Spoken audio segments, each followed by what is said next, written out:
Hi friends, ఈరోజు మేము బీసీన్ రోడ్లో ఉన్న 93వ సచివాలయంకి వచ్చాము. చూడండి,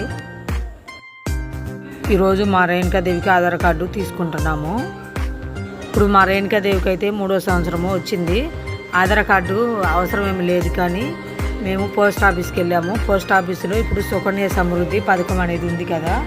ఇంకా ఇద్దరు ఆడపిల్లలకైతే నేను ఇంకా లక్ష్మీప్రియాకను అంటే బుజ్జికి 1000 రూపాయలను, రేణుకాదేవికి 1000 రూపాయలు పోస్ట్ ఆఫీసు నెల నెల కడదామని అనుకుంటున్నాను. అందుకని ఇంకా మా బుజ్జికి అయితే Aadhaar card, date of birth certificate అన్నీ ఉన్నాయి. మా బుజ్జికి అయితే కట్టేశాను. ఇప్పుడు మా రేణుకాదేవికి అయితే ఆధార్ కార్డు లేదు. అందుకని పోస్ట్ ఆఫీసులో ఏం చెప్పారంటే, మా రేణుకాదేవి 3 ఫోటోలు, నా 3 ఫోటోలు, ఇంకా మా రేణుకాదేవికి ఆధార్ కార్డు ఒకటి ఉంటే సరిపోయిద్ది. ఇంకా మా బుజ్జికి అయితే కట్టేశాను. ఇంకా బుక్ కూడా ఇచ్చేసారు వాళ్ళు. కట్టినట్టు మనకి పోస్ట్ ఆఫీసులో పుస్తకం కూడా ఇస్తారు కదా, నెల నెల మనం ఈ పుస్తకం మీద కట్టుకోవాలి. అందరూ ఎప్పటి నుండో కడుతున్నారు. ఇంకా నేనైతే మేము విజయవాడలో ఉంటున్నాం కదా, ఇంక ఈ పోస్ట్ ఆఫీస్కి అన్నీ ఎప్పుడు రాలేదు.